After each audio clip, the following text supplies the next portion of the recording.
Almost had it. How's it going, everybody? Happy Sunday. Happy Sunday. Hold on, I gotta shut the door.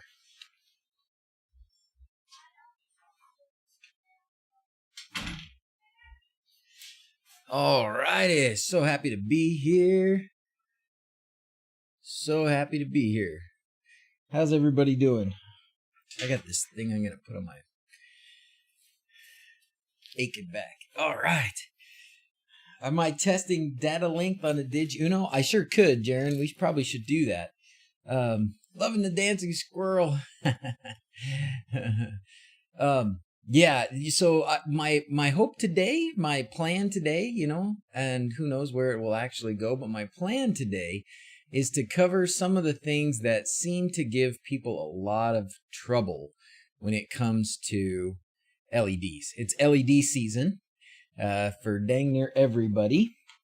So by everybody, I mean all of us, not necessarily everybody in the world, but all of us crazy guys that do this kind of thing. How's it going? More from Estonia? It's the same from Estonia. From Hong Kong? Awesome. How you guys doing? Okay. Now, sorry, I worked real hard outside last week, and man, did I do something awful to my back. It's just so sore all the time. So I'm putting on a heat pad right now. More LED stuff, of course. Of course, Miguel. Miguel is the master LED man. Is anyone able to help me integrate decons into my Home Assistant, please? Running Home Assistant core decons as separate Dockers on Unraid. Oh, I can't do that part. I don't know if running it as running decons as a separate Docker on Unraid that's certainly not something I can help you with, Marco. If you're doing it through the add-on in Home Assistant, that's what I do, so I can at least show you what I do, but that's all I can do with that. Sorry. Oh, Grady's mom says hi. Hi, Grady's mom. Oh, man. Finally get me DrZzs soldered up and running after waiting 5 months for parts from my little friends from China. Oh, man. That's almost as long as it takes to get one from me. Here, I got to show you guys what we got brewing over here. Check this out. Let's see if this will work. This should be fun. Watch this. Boop. Oh, it's upside down. Anyways, despite being upside down, do you see that over there?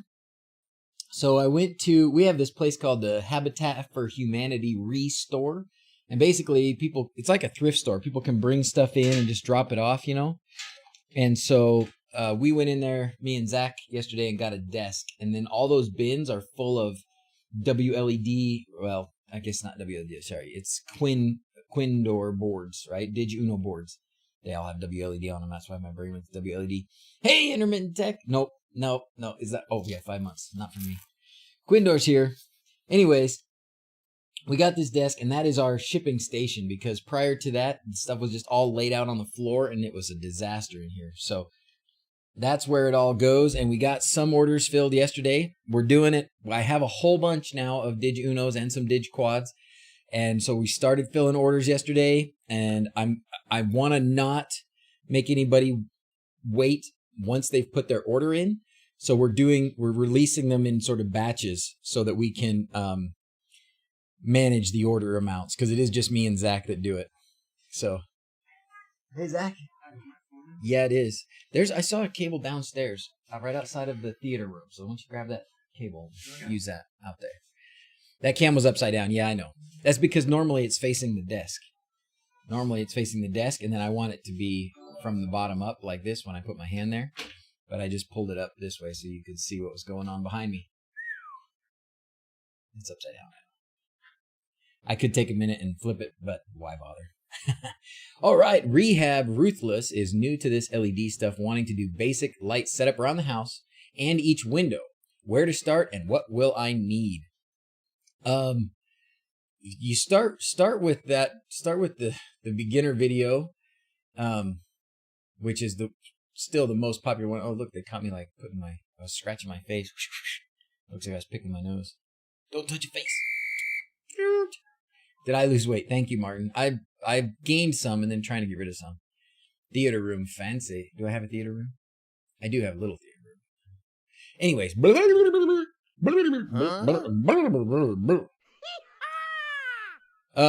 Basics of what you need. I mean, watch that video. Let's look at the videos here, and I'll tell you which one to start with. And then I've got some more stuff brewing. That's funny. It's from like last October. It's pretty easy to find, but to make it a little bit easier, here we go. We're getting there. We're almost there. Okay, this one. Okay, beginner's guide. Now, there's a lot of follow-up videos here that people don't often watch, but there's a lot of good information in there. So, in fact, the stuff that I'm going to talk about today is mostly in this video right here already. I mean, I can just post this in. That way I don't have to post each link separately or whatever. Tech Turtles here. How's it going? Nick's here. How's it going? Mark's here. How's it going? Ben's like, squirrel, squirrel, squirrel. Yeah, that's for sure. So this one, I go through a lot of the options. That one's pretty good. I can't remember what I did in this one. Oh, that was a live stream. So that's probably why nobody wants to watch that one. And that was a live stream. That's probably why nobody wants to watch that one. Okay, well, it's making a little more sense now. Anyways, this video here has a lot of information, a lot of good information, and doesn't always get, just run the video then. I'll just turn on the video and then, just turn off the screen. It'll be easy. Hey, Peter. Just got done installing some LEDs. Fantastic. Fantastic. So in this video here, some of the stuff that I did was, we talked about the voltage of the data signal a lot. So let me start by saying there's in my experience with answering people's questions about LEDs, there's two things that probably come up more than anything else. I think the first problem that more people face than anything else is the flickering. And the flickering, or pretty much anything that isn't, pretty much anything that where the lights aren't doing what you think they should. So you tell it to do a certain effect and it does something else. Or it's just random, or just some things are blinking, or some things are just wrong color and they just kind of go on and on. So it's not always just flickering. Sometimes it's just things are just being crazy. That is almost always a data signal problem. So we're going to talk about that data signal stuff. And what I did in this video was I showed one method for managing that, what typically is the problem. Typically the problem in that situation is that your wire from your controller to your first LED is too long, or the wire's too thin, or whatever. There's too much voltage drop, too much resistance. And so the signal, the data signal coming from the controller, getting to the first LED is too weak and it's corrupted. Sometimes it's from magnetic or electromagnetic interference. But for one reason or another, that signal is corrupted and it's not getting to the lights and doing and telling them what to do the right way.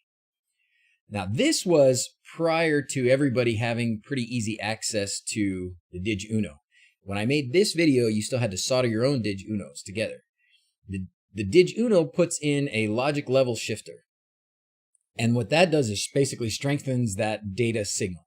So when the controller sends the data signal, it goes to the logic level shifter. It gets a big boost in voltage, and then it sends it out to the first LED. And because it's passed through that logic level shifter, it can go a long way, even in a small wire. And it will get to the first LED nice and strong, nice and clear, and your LEDs will do what you expect them to do. When you didn't have a logic level shifter like the Twin LED DrZs board provides, if you were just putting it straight from the controller, then you had to keep that wire from the controller to the first LED really short. At this point, because the DrZs are so available, well, they are more available, and we're trying hard to make them more and more and more available, but because they're so available, I don't think going straight from a Node MCU is the best solution anymore. However, there is another solution too that I've used, and that's what I showed in this video, and that is to sacrifice 1 pixel. So basically what you do when you're doing a sacrificial pixel is you're taking one of your LEDs, 1 pixel, and you're using that as a logic level shifter. I don't know how it compares directly to the logic level shifter on the DrZzs. I'm sure Quindor can tell us, and I'm sure that the logic level shifter on the DrZzs is going to be better. It's probably going to be stronger, et cetera, et cetera. There's going to be reasons why you should use that instead of just the sacrificial pixel. But if you are waiting too long for somebody like me to get you a DrZzs or a Quindor, then using a sacrificial pixel is completely a reasonable idea. And I did it in the last couple of weeks because I didn't have any DrZzs. So I did it when I set up my Castle Dragon wires. Both are probably pretty comparable in function, but it's a hassle to wire up. That's for sure. Yeah, it is more complicated to wire up. So anyways, that's the data signal issue typically, and that's how you solve it. So anytime you get flickering, anytime you get some funkiness in your string of LEDs, especially if it's from the first LED on, if it's just the whole string from the first LED on, then it's probably a data strength signal issue. And the solution is DrZzs or some other logic level shifter device or a sacrificial pixel. Okay. That doesn't help Jaron. Jaron's got a funky problem. So you guys all know Jaron because I put up lights at his house a few months back, and we've actually gone back with a boom. We got a big lift, a big boom, and we put them up on the upper part of the house. And something happened, and maybe with Quindor and Tech Turtle Miguel, some of these guys that do a lot of LED stuff, and anybody else in here that does a lot of LED stuff, maybe you can help us try and sort out what in the bleep is going on with Jaron's LEDs. But I'll try and explain. So he has his DrZzs at one end of the string of LEDs. He's got, I can't remember what it was, 100 and something lights, 100 and something pixels across the front, right? I don't remember how many feet it is, but it's 100 and something pixels across the front. Then is where he connects the power supply. So the power supply is connected kind of in the middle. And then there's a gap of about, I don't remember what it is, maybe 10 feet of wire that's going from the lower LEDs to the top LEDs. It's just wire. And then we start the top LEDs and we go across the top, probably another 30 feet or so. Then we've got another gap that we jumped with a wire. And then a string of LEDs that's maybe another 50 LEDs. So here's what happened. For some reason, that second gap, when we reconnect to the LEDs with that wire, those lights start flickering. And we could not figure out why. We changed out that wire, and what we found was, as we finally got the wire short enough, and I mean by short enough, I mean it was down to like 5 or 6 feet, then it stopped flickering. But I guess since then it started again, Jaron says. When we replaced that wire with just pixels, it worked fine. And it went all the way, the signal went all the way to the end of the lights. The lights all did what they were supposed to do. And it was fine when it was pixels. But for some reason, he's having a data signal issue in the middle of that string. So what kind of ideas? Could be low voltage at that point, because data is rebroadcast by each LED with its own voltage. So if those sags too much, data voltage also goes down. I would doubt it, but it's possible because his power supply, he's got a 12-volt power supply, and it's not far from where he's connected right there. It really isn't. I mean, I've gone way farther and not had significant drop. It's not a lot of LEDs at that point. So I just don't think that's it. We could try it, but probably not. It's so weird that, you know, when we put pixels in there, the signal keeps going fine. So I don't know. pixel not passing properly. I thought that too. We chopped out a couple pixels and it still did it. Because I thought, well, maybe it's the pixels at the end. Maybe it's that last pixel, whatever. But that wasn't it. Connected as one long strip? Yes. Milo, be they're connected as one long strip. Can a dig Uno run? Oh, 3 times 5 meters strip. Oh, yes. Absolutely. 3. Yeah. Should be able to. I've run 800 LEDs on one dig Uno with no problem at all. And I think you can do more and be fine. So, dig quad, yeah. Join the Discord. We can discuss the situation maybe. Okay, good. Recommend a level shifter. 30 centimeters should be your max. Yeah. If you're having flickering, absolutely a level shifter. If you can get an actual sort of little development board level shifter device, which I probably have one here that I can show you. Oh yeah, there's one. I can see it. You can see it peeking out of this little guy at me here. Oh no, that's not a level shifter.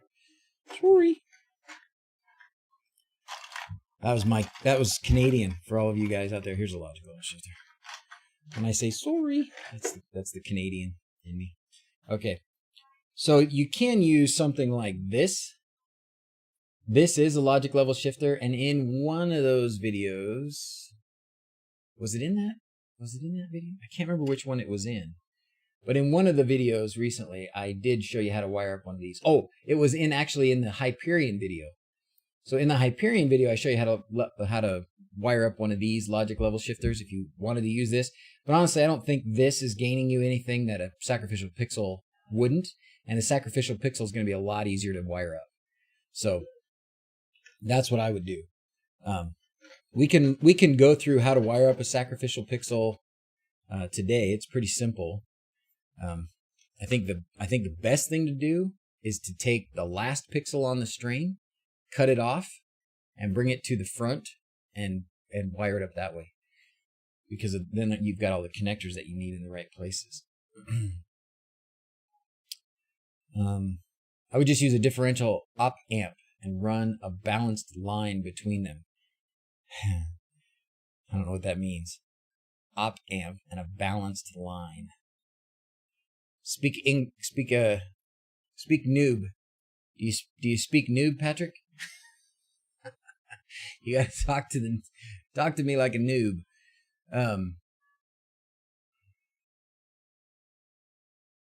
I mean, I would expect that this is the same kind of a thing. It's a logic level shifter, right? Do the WS2011 strips also work if I grab the end part and use it as a booster? I think that's what I mean by sacrificial pixel. So let's talk about it. Oops, sorry. Oh my gosh, I just probably busted everybody's eardrums right there, didn't I? Just whacked. Not exactly the same thing. Operation amplifier, okay. Per 3 part with an IC. Oh, I'm all for simple, man. I'm all for simple. I'm as you've heard me say many times, I'm not an engineer. So I got to go with whatever I can do simply. Okay, so let's go through what is a sacrificial pixel and how I would recommend that you connect it. Okay, I'm going to assume, I don't even think this one is flashed, but I'm going to assume that for this situation you've got a regular kind of controller like this. Okay, you just watched that video from last year and you got a Node MCU. Okay, that's it. So here you've got a string of 12 volt pixels. Let's make sure these are 12 volt pixels. Yep, 12 volt pixels. Okay, so you got a string here of 12 volt pixels, which by the way, at this point, I think I would, when you're talking about these kinds of pixels, I would just go with 12 volts. It's just going to make your life a lot easier. Just do 12 volts. You'll have less power injection, and you might save a few bucks if you go with 5 volt pixels like this, but in the hassle in the long run, you just get 12 volts. Anyways, okay, so this is the beginning. All right, it looks like that. That's the beginning. If you're not sure whether or not it's the beginning, you can look on the pixel itself, and I doubt seriously that you're going to be able to see that because my camera doesn't like to focus. Oh my gosh, it did focus. Look at that. For just a split second there, you could see that it said DI. Let's see. Come on, you. Oh. Hold still. There, DI. Oh my gosh, it's working. So right there in the middle, you see that white, the white wire is going and it says DI. That's data in. So if you follow those wires, that's these, well, it's got these two extra voltage wires here, but that wire is connected directly to this. So this is the data in direction, okay?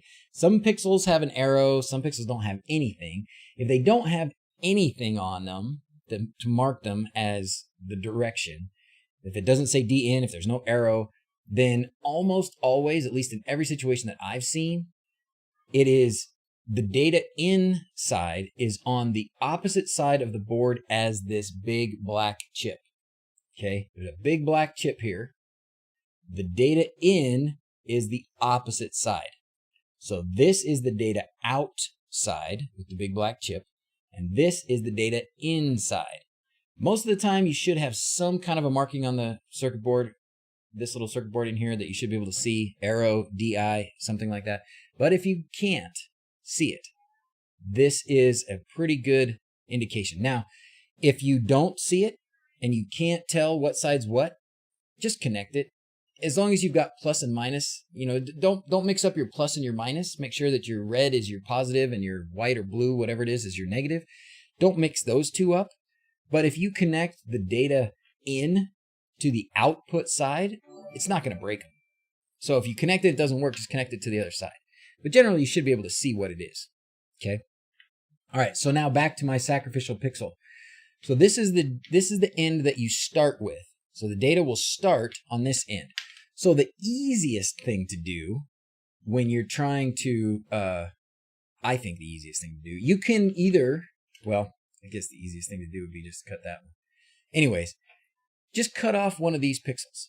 Now, if you have extra connectors like this, then you might be able to use some wire to make an extension cord, sort of. So if you've got another female-male connector set like this, then you can make an extension cord. Then I would suggest cutting off the last pixel here and connecting this pixel on its input side right next to your controller. Okay. Then extend your connection, make your extension cord, basically with just 3 wires, a 3-wire cord and 2 connectors, and make an extension cord that goes from here to wherever your first LED is going to start. But perhaps you don't have extra connectors. In that case, just take the very first pixel right here, just take the very first pixel and cut it off. Boop. And I'm going to do that because I can. So we're going to take this very first pixel and we're just going to cut it off. Okay? Very first pixel, cut it off. Now what will happen is we're going to connect this input side to the controller right away. Okay? That'll connect to there. Then we've got these 3 wires here. And what we're going to need to do is to splice in 3 wires like an extension and splice it into this second pixel way out here. Okay? So you'll need some kind of long 3 cable wire. Let me grab some.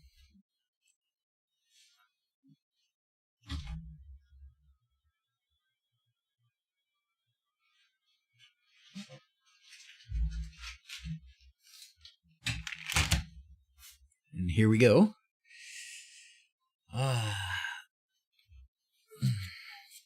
Cut the last pixel first, or first part of the strip, so long as you can reach with it in meters.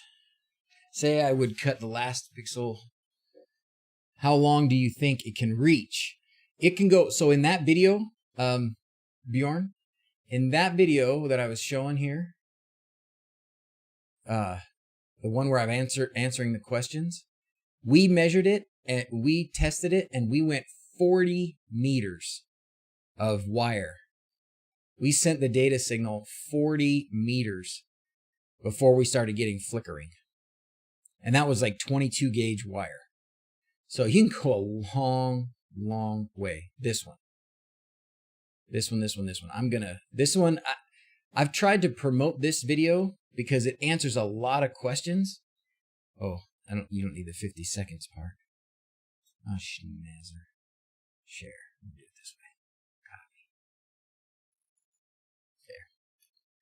So I've tried to get everybody to be able to see this video pretty easily by linking it to the other one, but it just seems to get overlooked. I don't know if maybe it's a bad thumbnail, bad title or something, but it just seems to get overlooked. So anyways, what model of string? You mean these? These are WS2811. These are just 12 volt WS2811. You guys might be onto something here. What's that, Russ? What are we on to? Pixels? Ugh. You only found dumb pixels? Everything that I have used in any video is available on this. Oops. DrZzs.com. I know this is being blocked. Just give me a second. Products. Okay. DrZzs.com/products. Anything that I've used in a video, I've put a link to it here. So if you go to this page and you want to see what stuff I've used, you can do that. Let's see. LEDs probably. And you're going to get a bunch. So there's some matrix. What else we got here? Matrix. Okay, so I bet you what I did was I put them under WS2811. Or maybe pixels. No. WS2811. Okay, so here you go. These, in fact, these ones that you see me using right now, these right here on my desk, are these right here. 12 volt WS2811 strings right here. Those are the ones I've been using. And I probably have, there's 5 volt strings, and I guess on here I might not have them.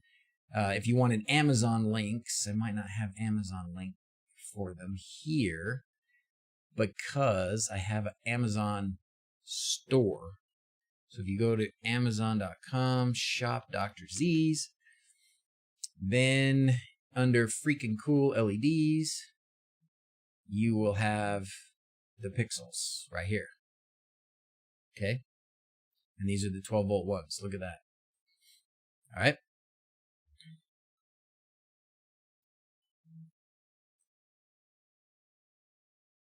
Make you easy to get this. I was confused because I thought WS2812s were strips only. 2812s are strips only. These are 2811s, but the 2811, if you buy these are 2811s, but they are all three. Well, they're only, I guess the way to say it is that there's one.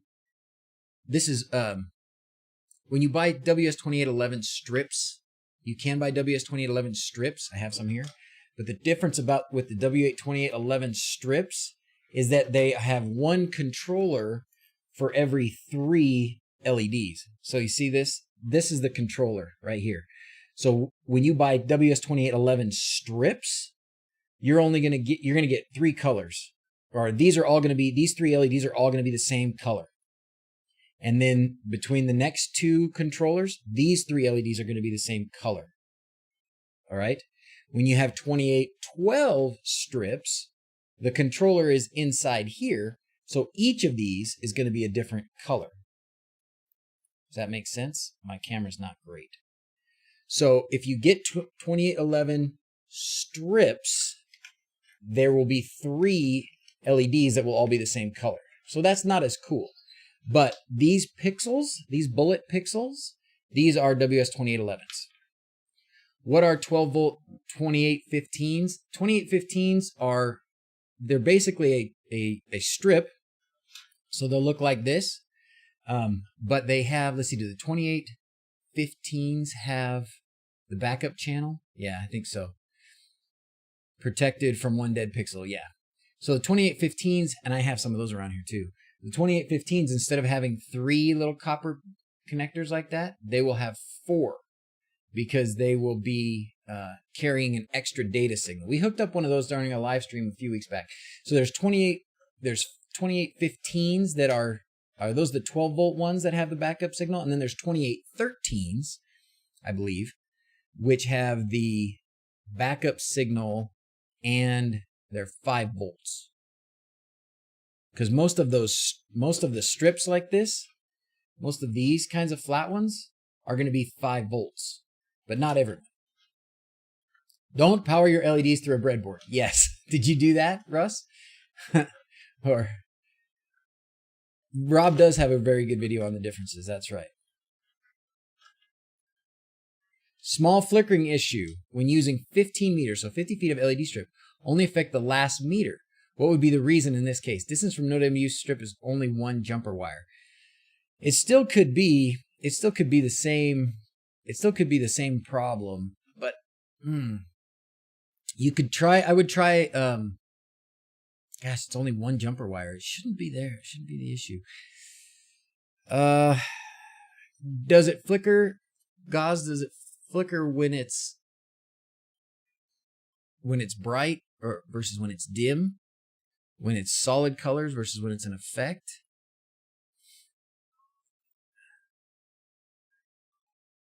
"50 feet, though. Wait, 15 meters, 50 feet of LED strips. Oh, yeah. Because that's how many LEDs. You might just need voltage injection. You might, if you're doing only affects the last 3 feet. Do you get a color change as well? As well as flickering? If you turn them all on white and turn them all bright, at the end of the strip, at the end of that last strip, do they start to look like orange or red? My guess is if you're doing strips, like I'm talking about these, right? If you're doing these and you're going 50 feet, you're definitely going to need power injection.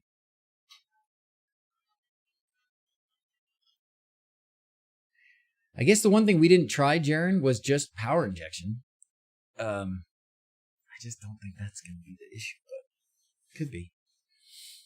60 times a second effects for only 4 times a second for solid color, so it will show data corruption a lot less.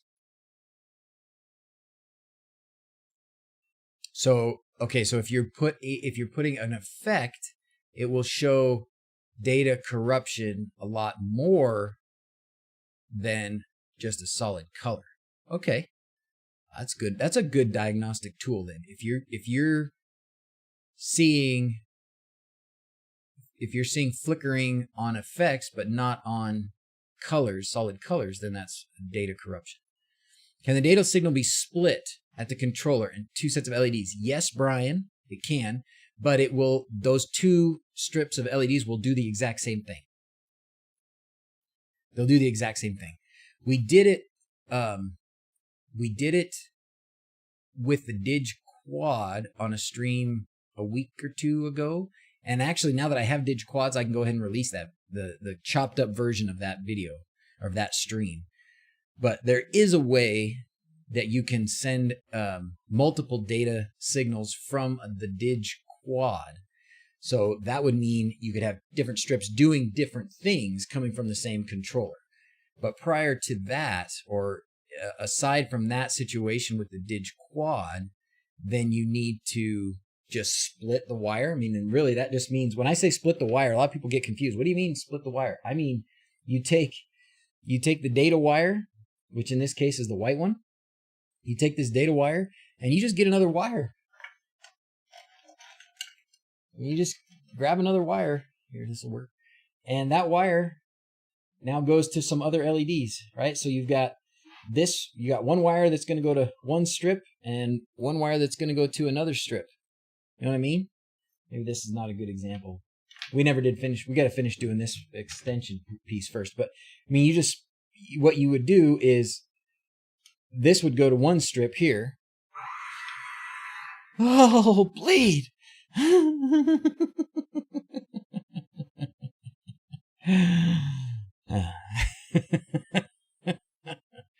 And this data wire would go to your other strip. But then those 2 strips would be doing the exact same thing. That's the caveat there, okay? Blade's just saying hi. How's it going, man? Thanks for being here. Oh, that was good. Yeah. Can't use WLED to display text on a matrix, Mark. That's true. That's true. WLED does not have a texting. I have not celebrated any subscriptions, and I've seen some Twitch subscriptions show up, so thank you guys very much. Let's do the planes, because I like the planes.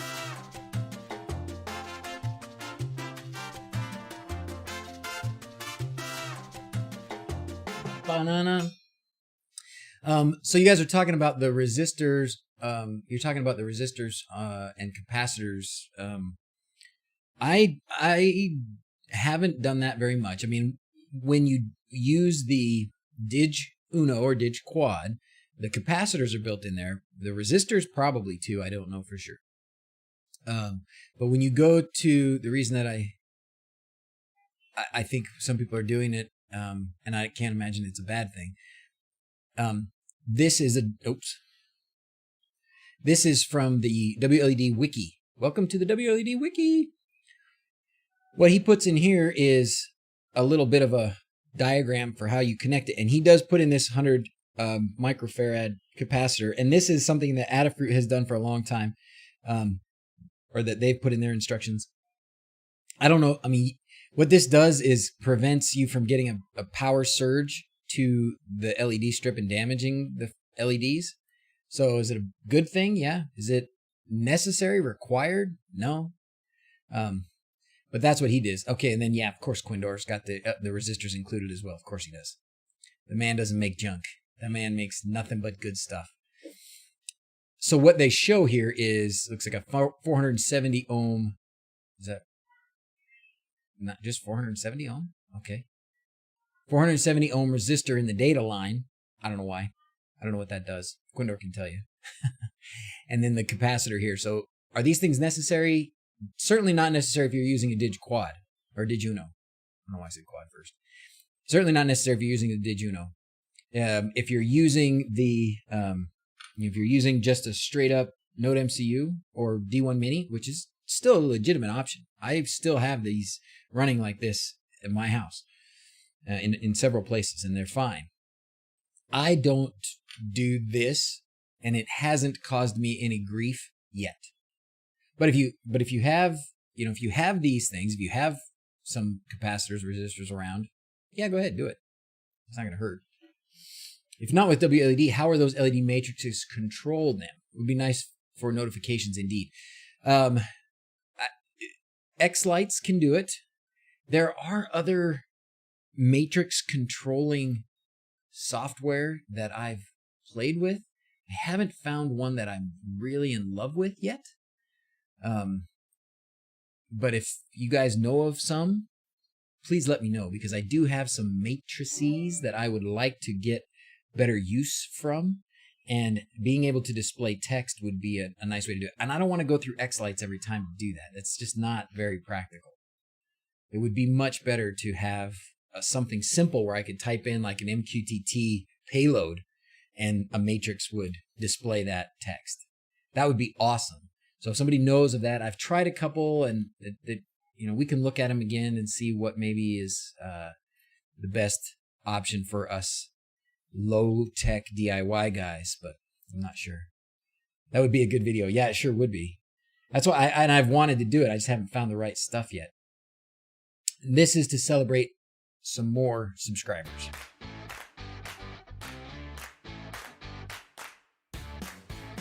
Did I glue it inside? Oh, you're talking to Tim. Did he glue it inside the aluminum channel? X-Lights is nothing like it was a year ago. It's way better, right? It's getting so much better. So maybe, there might be some improvements there too that would make it easier to do text on a matrix that I don't know about yet. But I would love to be able to do that. If we could find a way to easily send, to me, an MQTT payload is the easiest way. But if there's another way, because then you can totally do it through Home Assistant. You could do an input text, and you could just type it into a box and hit enter, and it would send it to the matrix. And that would be pretty sweet. You could even do it as a template so that it would grab like the temperature and send it to the matrix or something like that. So if there is a good way to do that, shoot me some messages or let's talk about it here today. Mark does it. Of course he does. How do you do it, Mark? Just found DrZzs channel a couple weeks ago. Can't stop binge watching. Ross needs some of that permatrack. I think you can order it. I don't know. I haven't heard from Mike. I've been messaging him, but he's been off the grid or something. So we should be getting it. I mean, that stuff should have arrived like last week. So I don't know. UFO Discord message. Oh, I don't have Discord open. That's a problem. Thought I was ready to stream. Okay, for after the stream. All right. 4K setup, Hyperion, bobblehead, hobo. This must be Jim. Oh, Jim, that looks awesome. Check it out. What is that? Is that like oh my gosh, dude. Look at you. Holy cow. So he's got, this is of course WLED, right? Doing something around here. It's freaking awesome. And then the smoke machine. How are you doing that? Oh, wow. How are you doing the smoke machine? Because did you guys see my dragon? Did you see my dragon on Instagram? We're so squirreled today. I'm sorry for anybody who has been waiting for me to hook up this. Welcome to the stream. If you didn't know, we get distracted a lot. That's what that's why we have the squirrel mascot. No, I don't want that. Let's see. We're gonna go to me. So this, right? Have you seen this?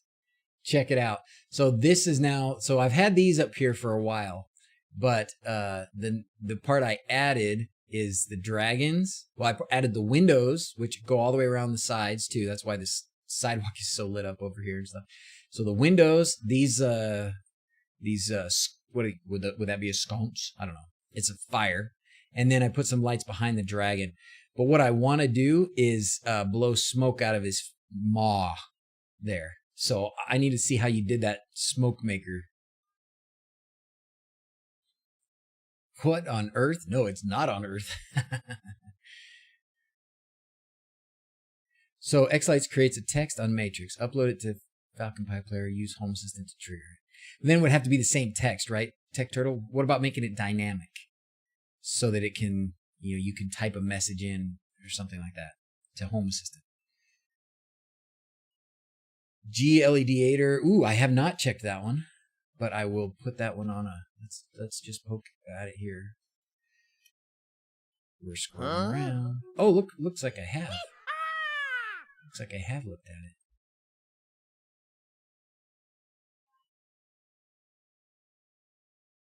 Okay. I'll have to download it and try it. It looks like I did at some point because I had already clicked on that link. That's interesting. Make as many files as you want, and then you just trigger those specific ones. That might be the way to do it. Sir Charles didn't get to scream. Immediately thinking of Halloween effects. Yeah, that UFO is so cool. DrZz's neighbors have company over. Is there a smoking dragon in your neighbor's backyard? Yes. Yes, there is. Oh man, you can text and matrix and it'll show up. Okay, cool. Okay then, Tector, let's work on that. Teach me the ways, Jedi Master.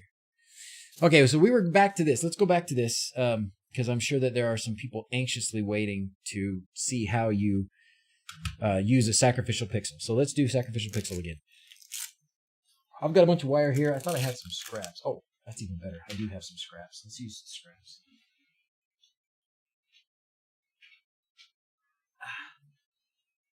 Oh, do you like my shirt? Did I already show you this? I don't remember if I already showed you that or not, but it says, I'm not procrastinating, I'm doing side quests.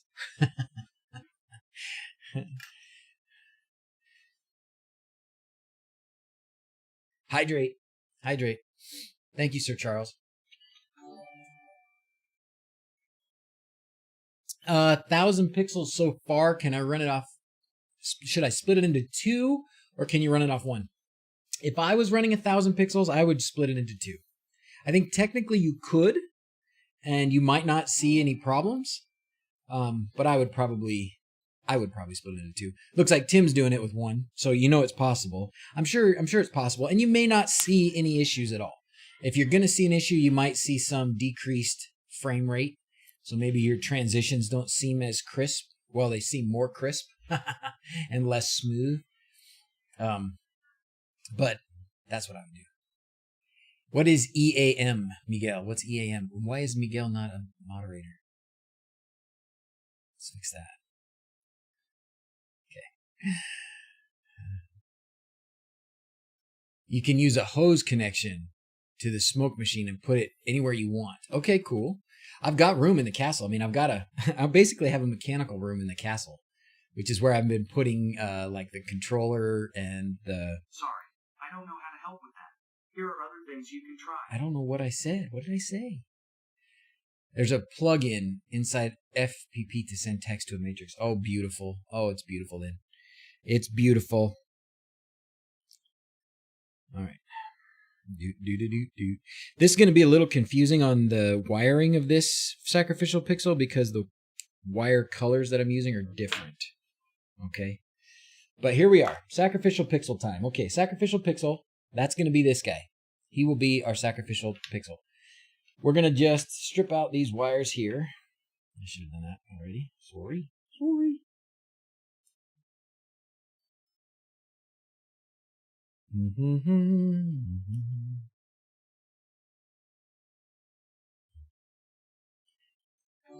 Bring, bring, bring.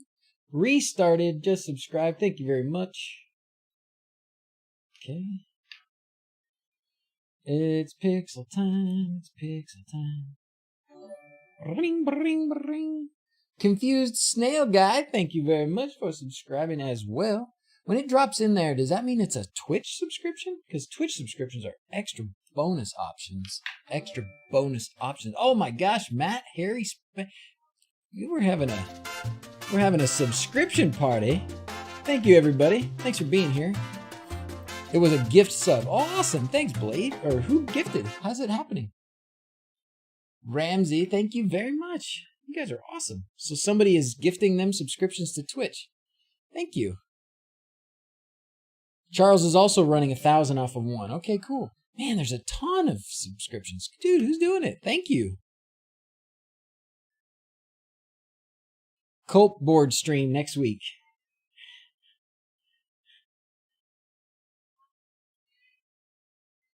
We might be able to do that.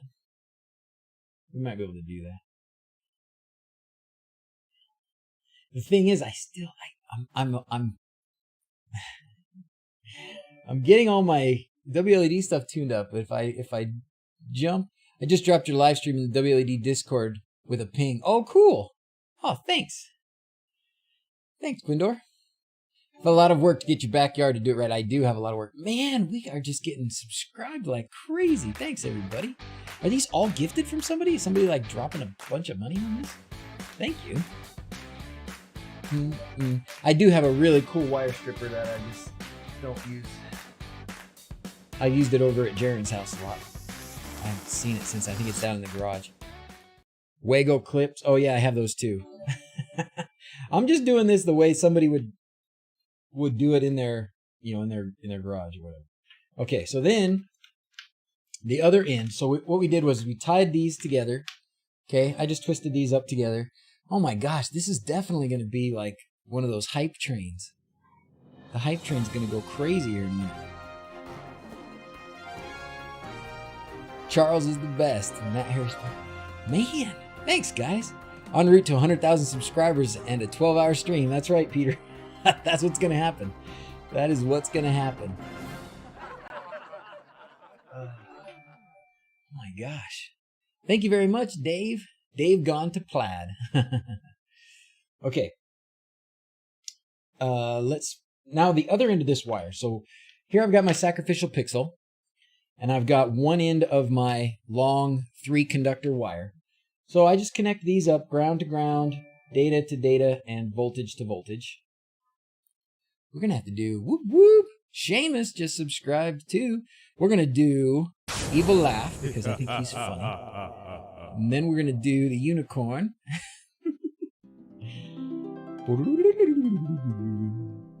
and then we'll do the train.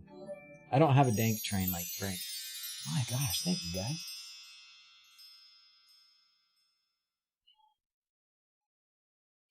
Do, do, do, do, do, do, do, do, do. There we go. Train. Choo choo. All right. So if you find yourself in a situation with flickering, this is a great solution. All right. You take 1 pixel. This connection here will go right to, I mean, you can't just plug it in there, but basically, right? Just pretend that that's going to be okay, even though it's not.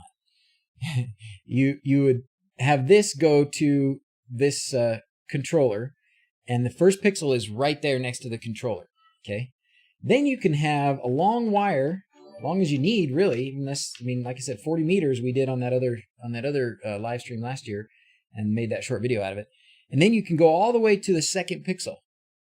You can go a long, long wire all the way to the second pixel, and now you shouldn't have any issues. You shouldn't have any goofiness. Okay? Makes me sad that you aren't using Quinn LED board. Oh, Paul, I'm doing this for people who don't have it, because you don't need to do this with a Quinn LED board. Of course, everybody should get if you just want all your problems solved, just get a DrZz and you're fine. And it's a decent example of saying, well, if you don't want to do all this, then you can just get a DrZz, right? Farting Unicorn, you got it. Coming up. Shouldn't have issues. May need an F amp instead of null. How's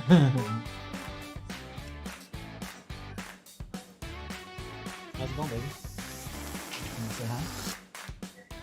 No, my hair's really bad. Yeah, you make us over here so we can see your hair. It's always here. Yeah, you can sit here. You're totally welcome to sit here. Pull up that comfy chair over there. Nobody will see you. What I said, showing us why we should use a DrZzs. Shouldn't have issues. Made an F amp instead of null. Farting Unicorn. Oh, it just becomes okay. There we go. Great. Great. Okay.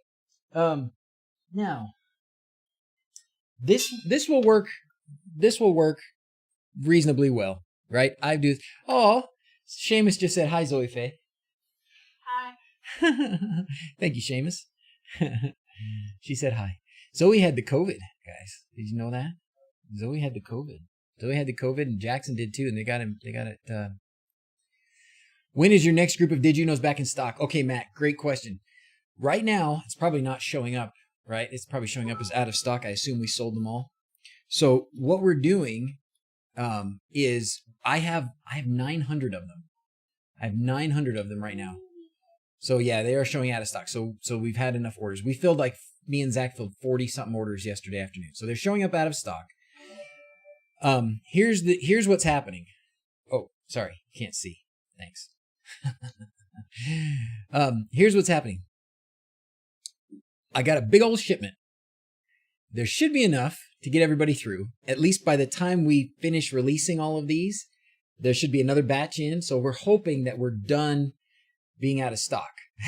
But we've hoped that many times, haven't we, Quindor? We keep talking about this and we keep saying, man, okay, this time we got to have finally kind of saturated the pent up demand, right? Now it's just going to be sort of a normal steady flow, but no, not yet.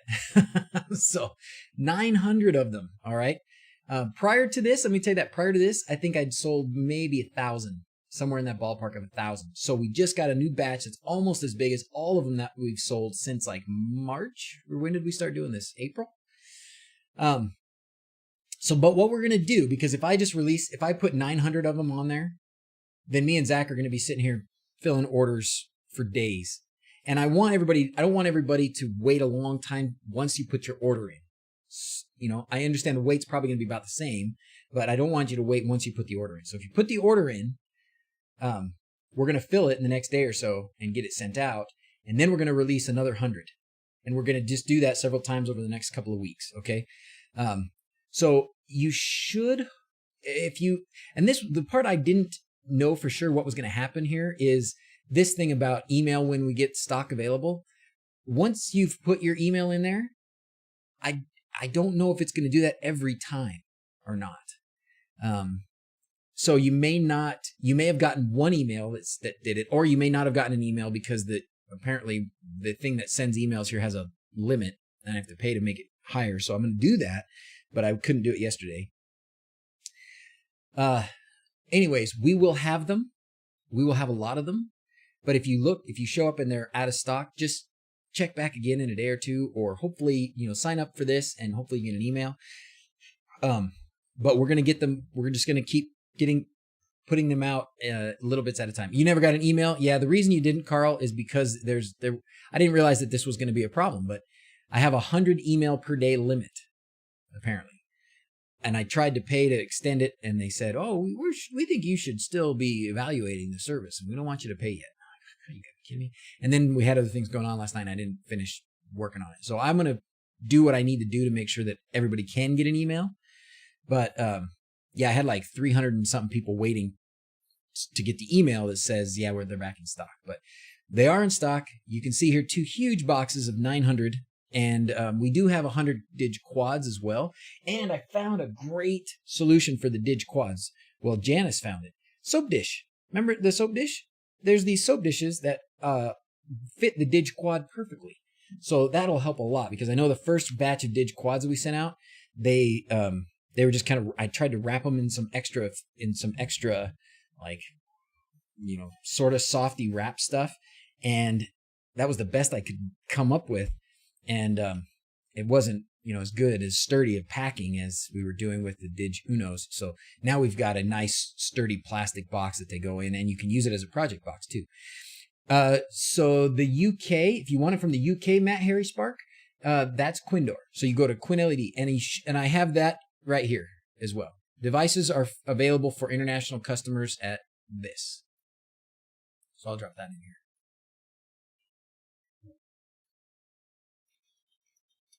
Okay. So that's so US and Canada, you can get them from me, and I ship them out to US and Canada, and then Quindor ships them out to the rest of the world, basically. Separate email list for the dig quads. Yes. Yes, it is, Keith. A separate email list for the dig quads. It is. That's just the way that the website works. I just click a box and says to let people sign up for an email when they're back in stock, and it's different for the dig quads than for the Unos. Okay. How to run 2 strips with a Dig Uno. What you can do, well, first of all, Athami,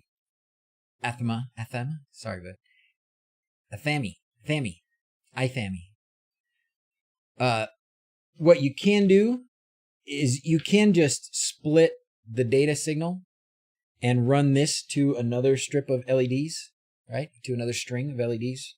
But if you did that, then they would do the exact same thing. If you don't mind them doing the exact same thing, if you don't mind getting the exact same thing, then that's what you do. If you want them to do different things, then you have 2 options. One is get a Dig quad. The other is to get 2 Dig Unos. So, you know what? You're right, Blade. Is there a way to get into a queue? That would be better, wouldn't it? I'll have to look at that. How are your website skills? I'll have to look at that and see what my website platform gives me as possible queue, because that would make a lot of sense. That would be better. I could also just, don't do too much web dev. I'm sure somebody does here. If you want a Dig Uno in the UK, I bought, look at this. David Smith bought 10 PCBs and all the parts, just waiting for the fuse holder. DM me and I can give them to you at cost. DrZzs and Quindor don't mind. I don't mind. If you used Quindor links to buy them, I bet he doesn't mind either.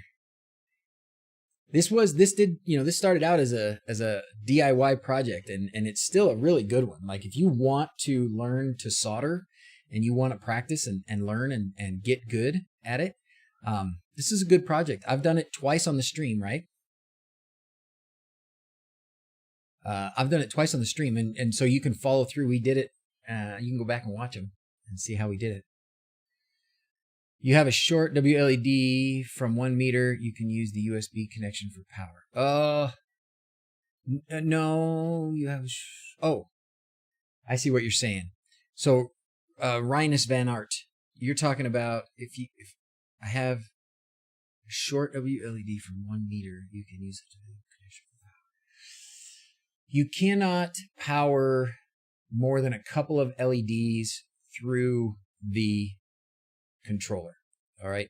If you connect this to USB for power, you're going to be limited to only I wouldn't do more than maybe 3 LEDs. Certainly not a meter. This is just not built to handle that kind of current throughput. So you would not be successful. You would have problems. You may destroy this, or it may just not work very well. So the thing to do then is you can still use USB power, but what you'll have to do, because you don't need more than an amp maybe, or 2 amps, 2.5 amps maybe for that 1 meter, depending on how many LEDs you have. So you may be able to just to connect. You'd have to splice your USB cable. So take your USB cable and open it up like this. So here's your USB cable. If you open it up like this, you can connect this to, well, you'd still need to splice a little bit, right? But that way you're basically sharing the power. I did this on the Hyperion video as well. You basically you can use this thing to power your board here if you want to, and then you'd have to use other wires from your power supply to here. So if you splice this in, then this would go here, and then you'd have 2 more wires that would go to your power supply, right? The other half of this, basically, the other half of this. I don't know if that's making sense or not. Probably confusing you more than helping you. I do that sometimes, don't I? Sorry if this is too loud. Blue Sky. You know how to sync your PC screen with your lights? Oh, yeah. Yeah, that Hyperion, that Hyperion thing? Julius, the Hyperion thing, that's what I use. That's what I use. I did a video. Data plus ground from microcontroller, positive from the power supply. Make sure that the ground for the controller and the ground for the LEDs are connected as well. Because if you power them separately, because you could power them with 2 different power supplies. You could power your controller with one power supply. You could power your LEDs with another, technically. But if you did that and you did not connect the grounds, then there's no reference for the signal from the controller and it won't work. So somebody was asking what I'm building here. So this was my example of how to do a sacrificial pixel. Let me just grab some electrical tape and we can hold these things together, because right now they're not holding together very well. Because we can actually get this thing hooked up, and then what we can do is the other topic for the day was the power injection. And I was hanging out with some buddies last night. And I was talking to my buddy Matt, who was the guy actually in the the Hyperion install video the house call when I went over to his house. Hey, these don't want to twist together.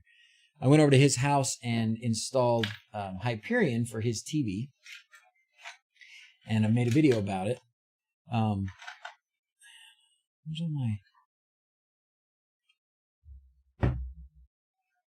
Where'd my Wagos? Where'd my Wagos go? Huh.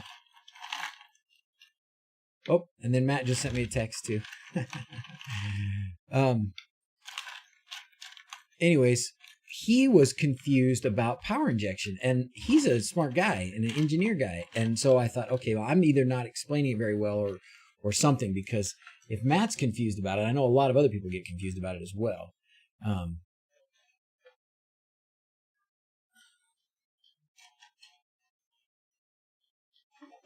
thought I had more Wagos than this. I lost all my Wagos. Let go my Wagos. Yeah, let go my Wagos. So we'll use these for now. All right. So we're going to twist this together because it doesn't. Oh, let's go twist it this way.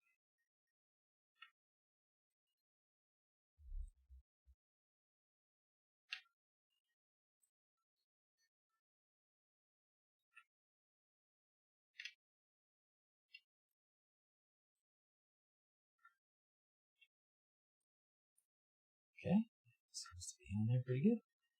And then this is the data. Make sure we got it right, because the wires, for some reason, like to change colors from different companies. Thank you very much for that. Just to make it a little bit more confusing for us.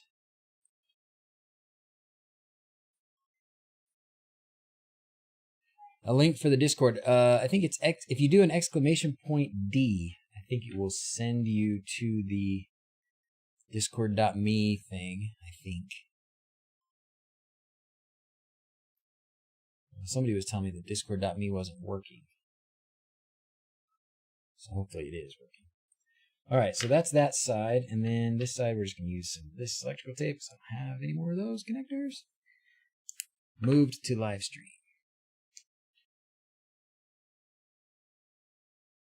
Doot, doot, doot, doot.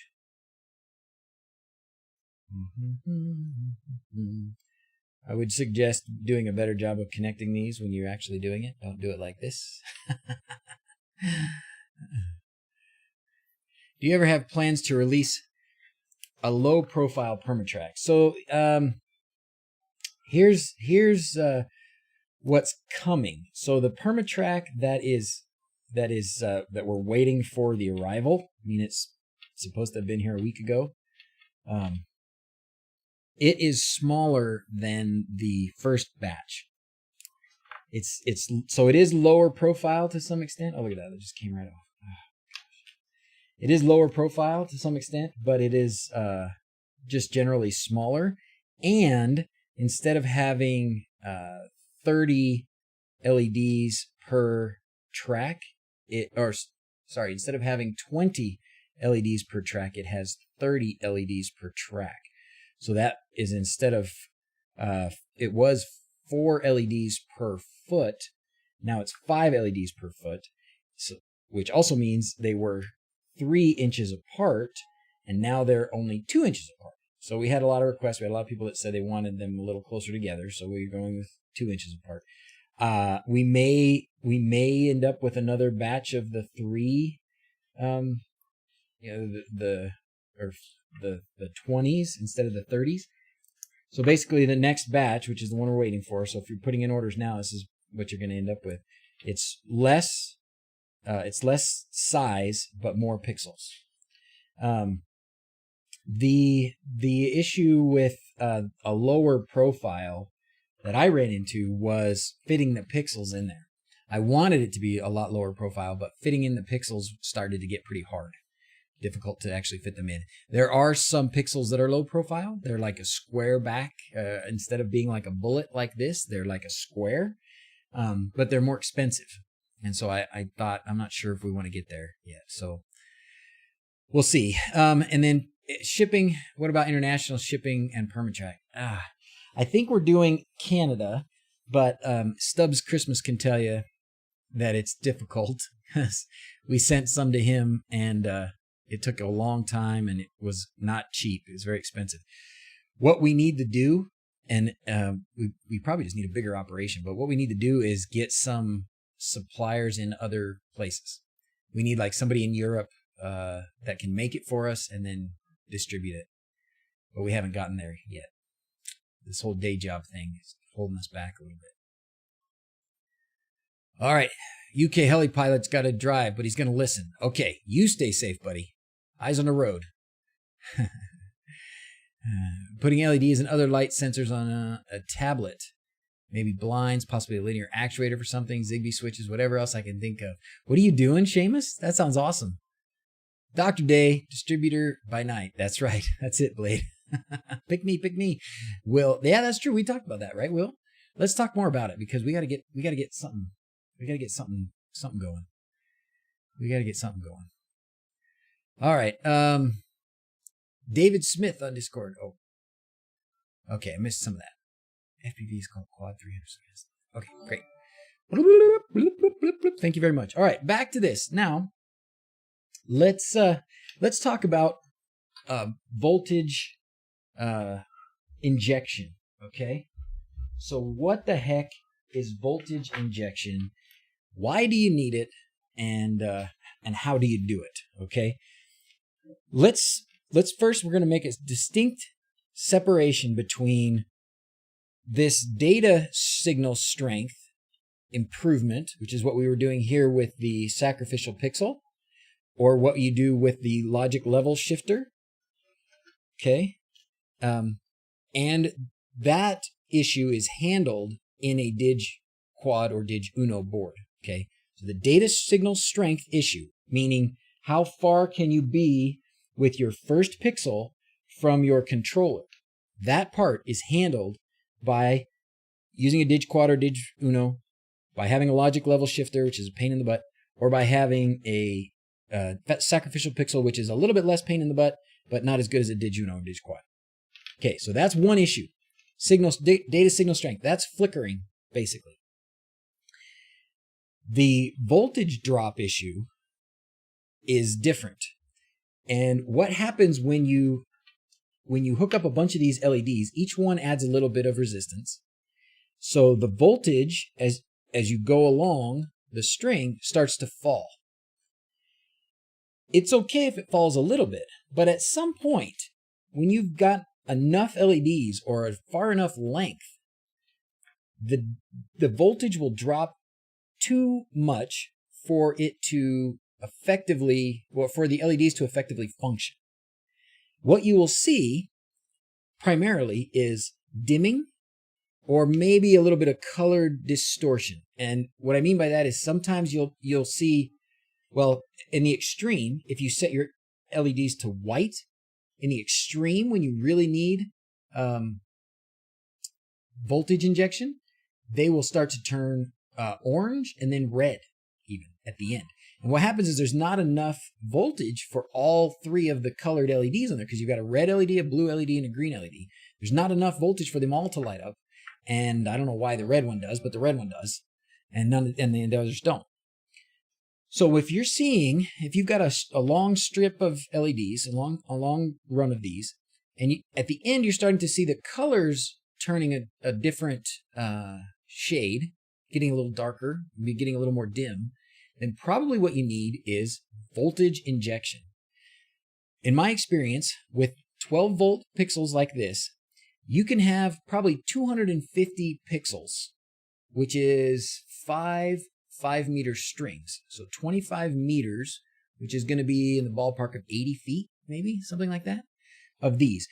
The feet and the distance, the meters, total meters, matters less than how many pixels you have, okay?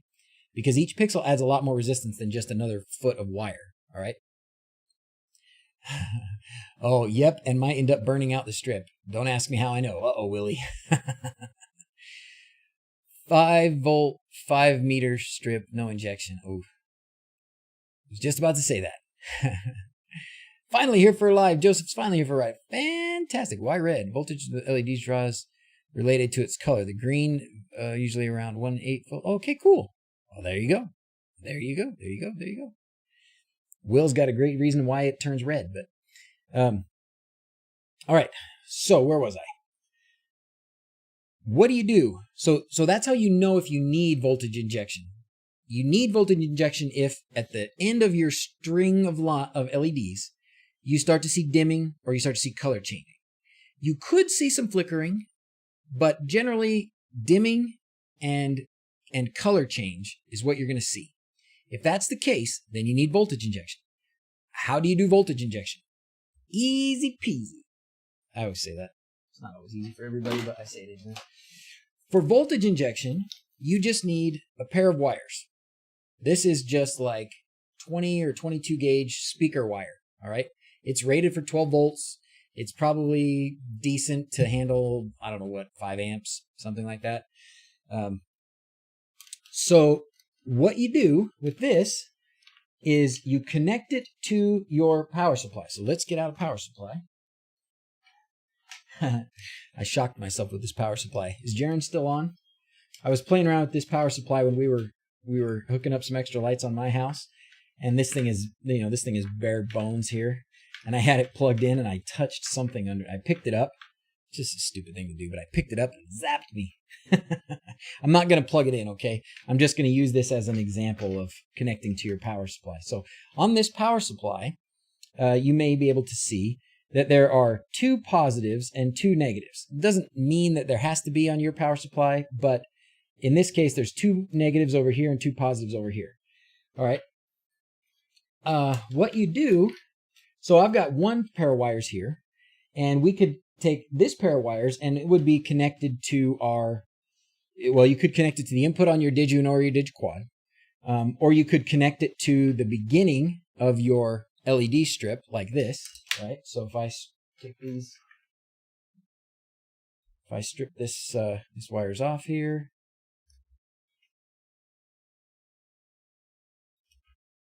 okay, I can just connect it here.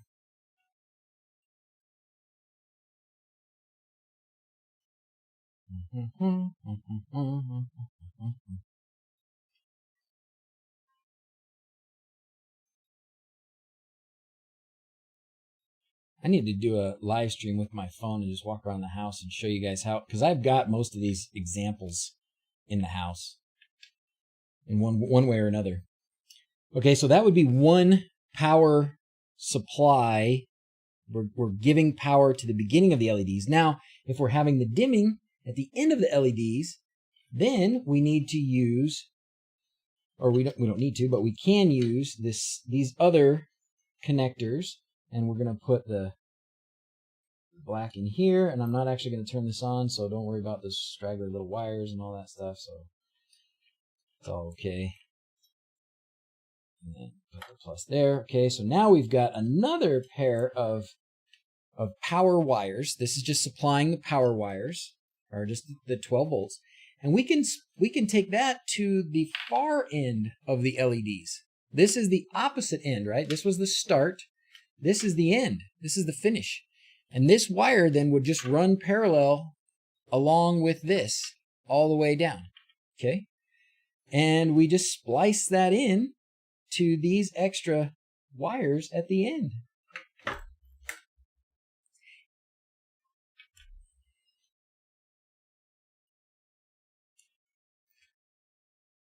Where did the other end go? Here we go. All right, we just spliced this together. Bingo. Now what we've done is we've boosted or injected another 12 volt supply to the far end of the string of pixels. Prior to doing this, if we were to measure the voltage at this end here, it might be 10 volts or something, okay? Assuming that these were dimming. It might be 10 volts. Because this is just wire coming from the power supply, there's very little resistance. There's some, but there's little resistance. So when this wire, if you measure the voltage on this wire, it'll be 12 volts. When you connect it to these, now these LEDs are seeing 12 volts again, instead of only 10. And they get bright, and they stop showing the wrong color. All right? And it doesn't have to be at the end. It can be anywhere. Say you're in the middle of a string here, right here, and all of a sudden, you notice that they start to get dim and you want to do it. You just split these apart. I'm not going to cut them, but you just split this apart and you do a connection with your ground to your ground and your positive to your positive, and it does the same thing. Basically, you've got lower voltage here. It should be 12, but it's not 12. It's only, whatever, 10, 9, something too low.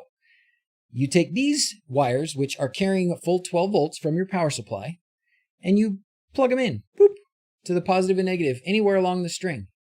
And that injects 12 volts. That's voltage injection, and it boosts it back up to 12 volts for all these LEDs in that area. Okay? Yay! All right? And all this that I'm talking about, I've done it before. And I'll do it again, but I have done it. I've done it before. It's in the videos. There's 2 that talk about this. Look at me, I'm just pleading for help. There's one video that I've been showing from last year that was a similar kind of thing. It was a live stream like this, and I chopped it up into a shorter video, which I'll probably do with this one.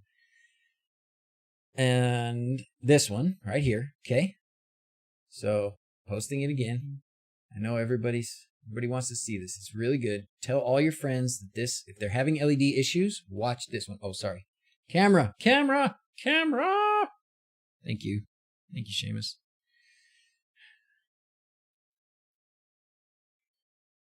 Okay.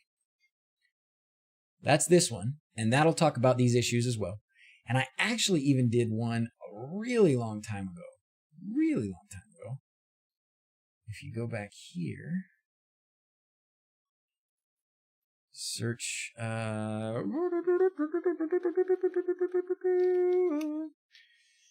this one. This one is, I didn't know as much then as I do now. Okay.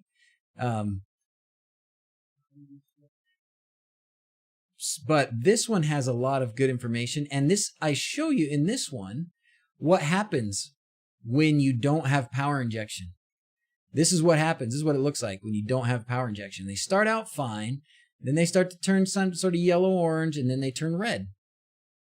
But then when you do power injection, when you do it, so this is explaining, I tried to do a diagram of it.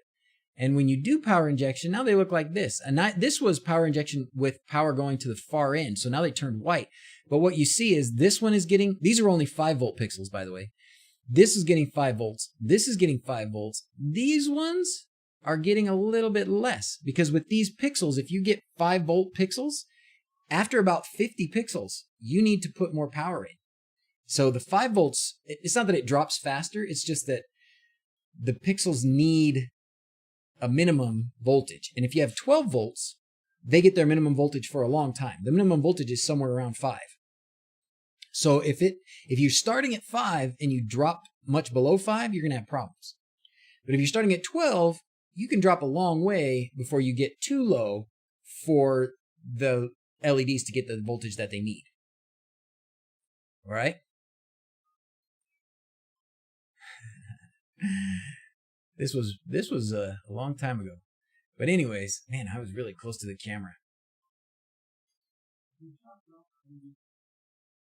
This one, I think I made this video with my phone. I actually think the video quality was probably at least this, maybe better. Here you go. There's another one for it, okay? Oh, and good. And Quindor's got some better video, or some better diagrams. Yeah, I'm sure. And a lot of this stuff is explained on Quindor's website and probably other places as well. That video helped me plan power to my strips on my house. Thank you. You are welcome. Give an update on more of the multi-channel controllers. When I will have more, Juan, I do have more right now. I have 100 of those. We're getting more. They're making more. We are cracking the whips on these poor Chinese children that are making these boards for us. Oh. A lot of your electronics are set in resin on water filter systems, if I recall correctly. Ooh, me, Port Wolf? I don't know. What do you mean? Not sure. Jewel Thief. 5-volt tombstone with 94 pixels, no power injection, 30% brightness. Now that's the other. So there's another thing that you can do. Joseph brings up. If you're having power injection problems, if you're having problems with the lights getting dim or changing colors, you may be able to solve that by just turning down the brightness. Cough, page, function. Yeah, we need to fix the page function. I know. I do know. I turned off my cameras. Okay. Does that explain power injection pretty well? Specific questions about power injection or about the data signal strength? Because I'd love to handle those. If not, the next thing I wanted to talk about before we finish, we got about another half an hour. The next thing I want to talk about is this, back to the macros and stuff in WLED, because I've played with mine some more and I've got some really cool stuff. Let's see. WS2812B IP65 inside aluminum will be okay, right? Yeah, I think so, Mark. In fact, don't tell anybody. But I put those, the IP65s are the ones that are sort of coated in silicone, right? I've got them just outside. That's what this is. These are just IP65s just outside. And these have been up about a year. They're looking pretty rugged. Okay. They're looking rugged. They're decoloring because of the sun and stuff, but I haven't had any water issues with them. So IP67, better, definitely better, and more likely to not give you a problem. But these have been okay.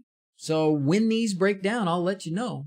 But so far, they haven't broken down. These are brand new. These are inside of a 3D printed thing, so they'll probably be fine.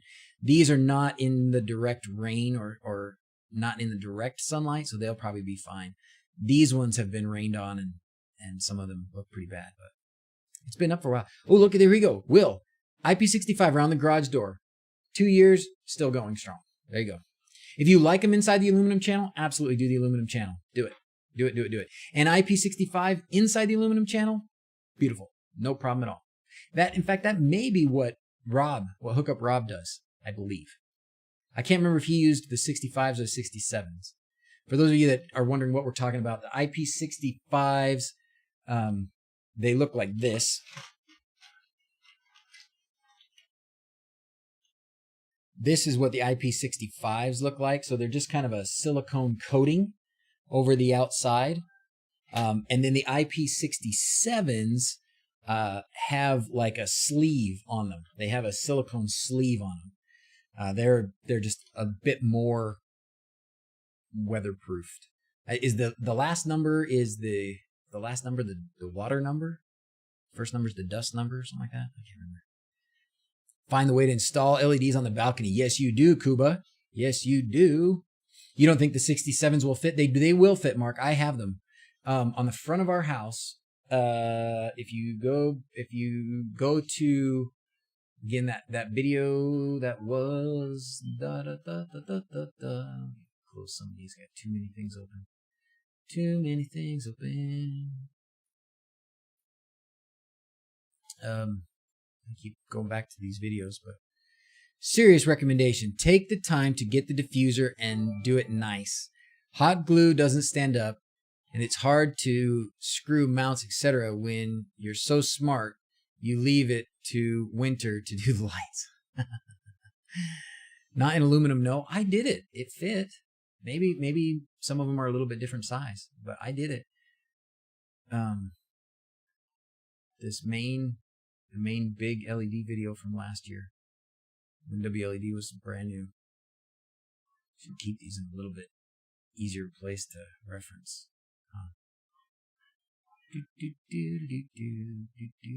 This beginner guide right here. Beginner's Guide, DIY Holiday LEDs. This guy, those lights right there, those are done with IP67s inside of aluminum channel. It's tight, but it fits. IP67 can be a pain to power inject because you have to cut the sleeve, yeah.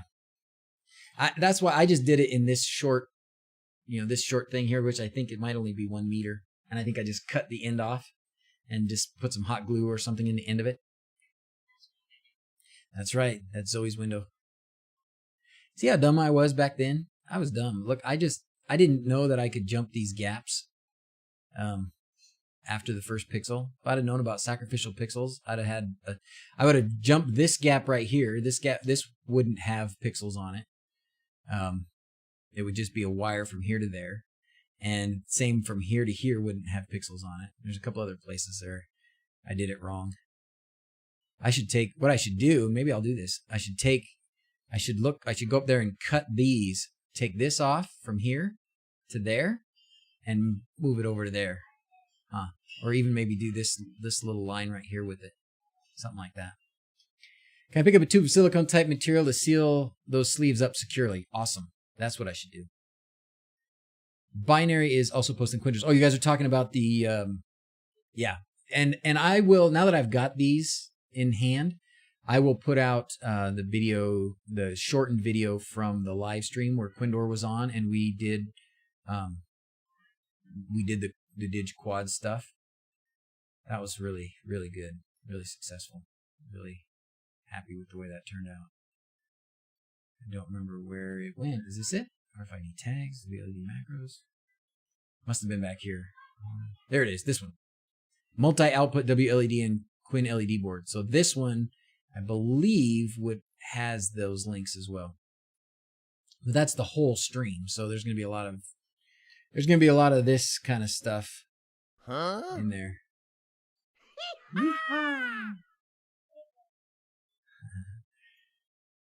Yeah, so here's the link, I think. Yep. DigQuad Alpha Multi-Channel WLED. There it is. That was a great video. And I turned that stream into 2 videos, and I just haven't released them because I didn't have those things in stock. But now I do, so I'll release them. How the holiday contest is going? Which one, Blade? Holiday contest? Did I do a holiday contest? Or you mean I still owe some papers. It's hydration time. Outdoor LED strips on the roof you don't see often in the Netherlands. Maybe the first one in your village. Awesome.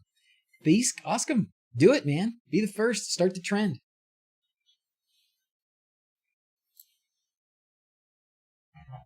These T-string things are dumb. I haven't done anything with that in a long, long time.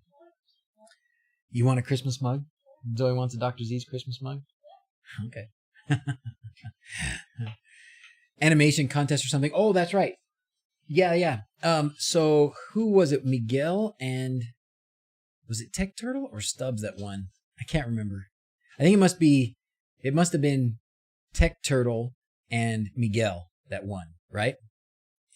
Yeah, I'll need to do it again at some point because I think we didn't have a ton of people enter, and those guys were really active about it and really, really good with it. So they won, and I didn't really announce it because hadn't been a lot of people in it. Yeah, they won.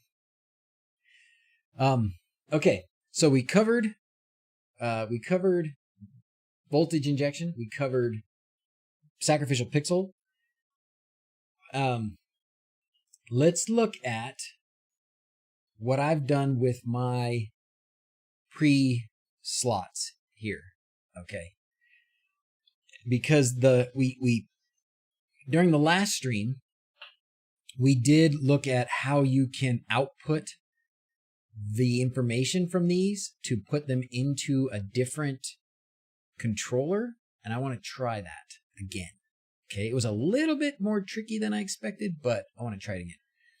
That one ended in July. We need some people before Christmas or something. Miguel, you know what? You're right. You're right. We do. We'll have to do a different kind of contest, though, or at least a different prize. In the Netherlands, you've got a lot of nagging neighbors, so they won't be happy. Also, like the Netherlands is like one big HOA. Do you guys have HOAs? Do you even know what that means? In the US, we have, not everywhere, thank goodness. I don't have one, obviously, or they wouldn't let me do half of what I do. I'd have been shut down a long time ago. An HOA stands for a homeowners association. And basically, they are a group of people that have meetings to talk about the stuff at their neighbors' houses that they don't like and outlaw it. So they will like, oh, that guy's got a basketball hoop, a portable basketball hoop he puts in the street. That's bad. We gotta outlaw that. Oh, that guy hasn't. Yeah, basically HOAs are the devil. Amen. And they charge you. Like if you move into a house that has an HOA, you're somehow obligated to pay them every month, and then they can tell you what you can and cannot do with your house. What the bleep is that about? Like, even if it's paid off, they don't have anything to do with the bank or anything. It's just they get to tell you what to do, and somehow you agree to that when you buy the house. It's lame. It's the worst thing ever. And I've had HOAs where like it might cost $800 to rent the condo, right, or something, and then HOA might charge $200 a month. Are you kidding? That it's ridiculous. I think HOAs should be freaking illegal. They are so bad. There's even HOAs on like farms. Like we for those of you who don't for those of you who haven't been watching all the live streams, we just bought some land and in Idaho to build our sort of dream, I don't want to say dream house, but like it's just for fun. And it's going to be a place where we can go for family reunions and stuff. There's nothing on it right now. But anyways, while we were looking for land in different places, there were places that had basically a homeowners association for 5-acre lots that were farms that said what you could and couldn't do with it.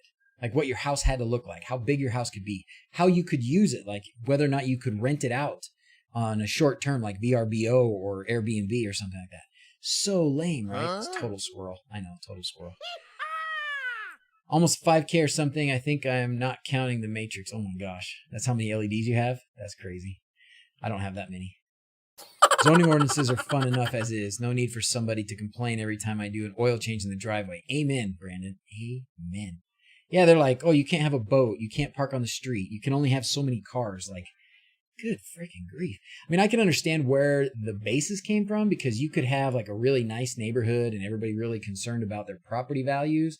And then somebody just like throwing junked out old cars in the driveway or letting the grass die. And that brings down the property value of other people's houses. So I could kind of understand that to some extent, but they go way beyond what they should be really relegating. And then they go nuts with people about, you know, how long your grass is and whether or not you have a basketball hoop and your Christmas lights. Like we've had people that say, well, I can't do these lights because my HOA says I can't put up Christmas lights. And like they have some HOAs have a rule where you can only have lights up like within 2 weeks of certain holidays.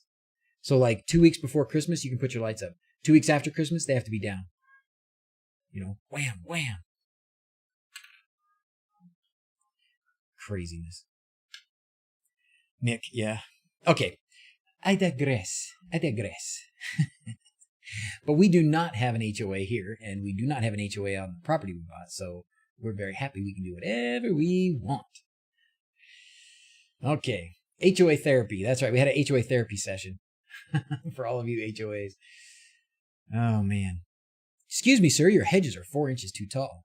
There's a really funny commercial for like State Farm or something here in the U.S. I'm sure you guys don't see it in other places. That basically is based like around that. Like, oh, we moved into this new house. It's really great. And the HOA, they're really helpful. And this lady like comes over and is harassing them about their lawn and she chops off their mailbox with a chainsaw. This is it's out of regulation. She chops it off. Jesse Adams, first time watching the live stream. Thanks for being here. We don't always complain about HOAs here. Sometimes we do other fun things. Over the Hedge really shows HOA very well. Oh, really? I remember that. It was an old cartoon about animals, right? Escaping from zoo or something like that. Yeah. Okay, so let's talk about WLED macros and maybe more than macros, presets. Let's talk about WLED presets. So if to set a preset, first of all, for those of you that haven't done it, to set a preset, I'm going to turn on these lights, and I'm going to turn on peak. So I turn them on, I turn on peak, so I can see what effect is rolling through the lights here in peak. This is my red, white, and blue. This is my Independence Day, sorry for all my UK brethren, but this is for our Independence Day stuff. So let's say I want to make a different one. So pick something you like. You can pick a different palette here. Just go like fire palette, and then pick something like try wipe maybe. Still using those colors. Try wipe uses those colors. I want to use something that's going to do not these colors.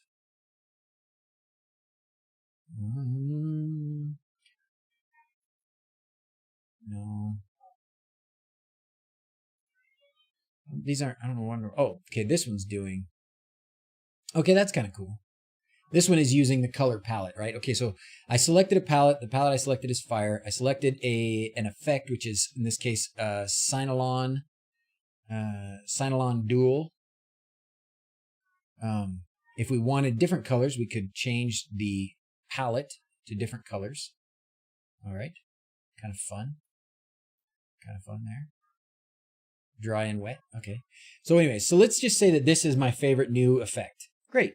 I adjust the speed the way I want it. Now I kind of like it going fast. And then I adjust this is the intensity the way I want it. So yeah, that looks really cool. Okay, now I want to save it. So I'm going over here to saving, turning on saving mode, and then clicking one that's not already used. These ones are already used. So I click that one. It saved it there. Great. Done. Now if I'm watching a different effect, like if I'm watching Michigan football, go blue, then I want to change, I go to this effect and it goes back to that Sinalon dual, right? Right. HOA Geico commercial. That's the one I was thinking of, Brian. Thank you. That's right. That's the one I was thinking of. So many LED strips to choose from. Which do I choose? You want strips for inside your house or pixels for outside your house? If you want pixels for outside your house, use WS2811 12 volt pixels. If you want strips inside your house, I would just use the WS2812 IP30s, which are just the plain old strips that don't have any waterproofing or anything on them. You just put them in your house. All right? There you go. Answered that question. Okay. Now, if I want to copy these presets to a different WLED board, let's try that.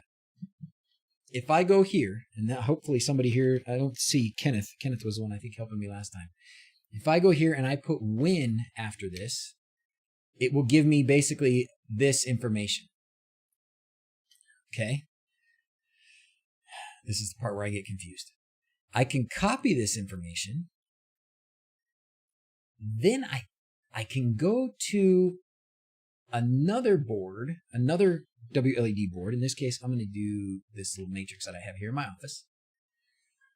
And I should be able to, if I do this, it'll show me the same kind of thing, but I want to be able to, I can't just paste that in. I want to be able to transfer it over. So I'm going to go win, and then I'm going to have to like translate this stuff into something else, right?